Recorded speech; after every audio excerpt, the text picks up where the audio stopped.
When I was 10 years old, I thought my family was just like any other, until everything changed in a single night. That night, I discovered the truth about strength, sacrifice, and the quiet love that holds a family together, even when everything else falls apart. My name is Daniel, and this is the story about my family. We lived in a small town nestled between rolling hills and quiet woods. Our house wasn't big or fancy, but it was always warm. My mother was a school teacher, strict but loving. My father worked as a mechanic. His hands were always rough, but his hugs were gentle. I had a younger sister, Lily, who was 7 at the time. She was the sunshine of our family, always smiling, always singing. We weren't rich, but we had everything we needed. Or at least, that's what I believed. One evening in early autumn, I came home from school to find the living room unusually quiet. No cartoons playing, no sizzling from the kitchen. Just silence, and my parents sitting at the table, heads low, eyes tired. I remember asking, "What's wrong?" And my mother forcing a smile. "Nothing, sweetheart," she said, "go do your homework." But kids notice things. I noticed how my father stopped whistling in the mornings. How my mother's smile became less frequent. And how they started arguing in whispers when they thought Lily and I were asleep.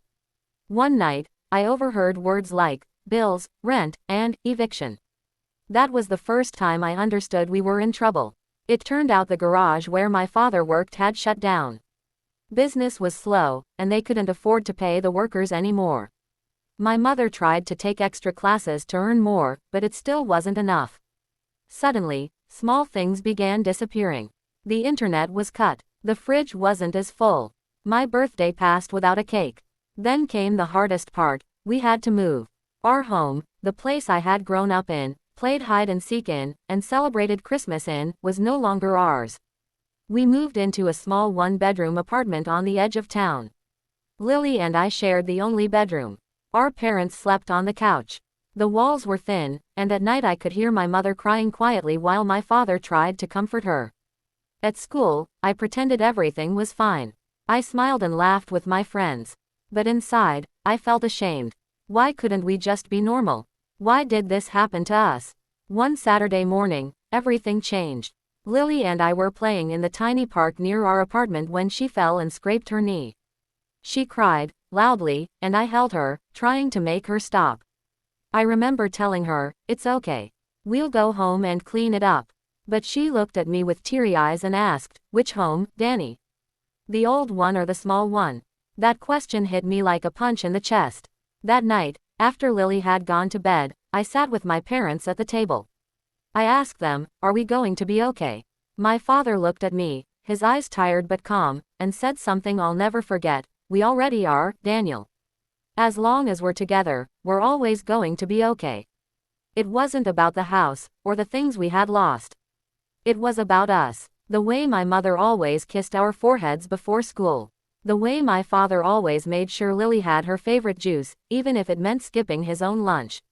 The way we still laughed together, even in that cramped apartment. And slowly, things began to change again, but this time, for the better. My father found a new job at a smaller repair shop. It didn't pay much, but it helped. My mother started tutoring students in the evenings. I began helping around the house, watching Lily, cooking simple meals, and studying harder at school. Our new life was different, but it taught us how strong we could be when we stood together. 2 years later, we moved into a slightly bigger place. It still wasn't much, but it felt like a palace to us.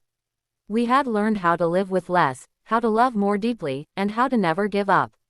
Looking back now, I realize that the hardest times in our lives were also the ones that brought us closest. My family is not perfect. We fight, we struggle, and we cry. But we also forgive, support, and love, more than anything. So if you're listening to this story and your family is going through a hard time, I want you to know this: hardship doesn't last forever. What truly matters is how you face it, together. This is the story of my family. And I'm proud of it.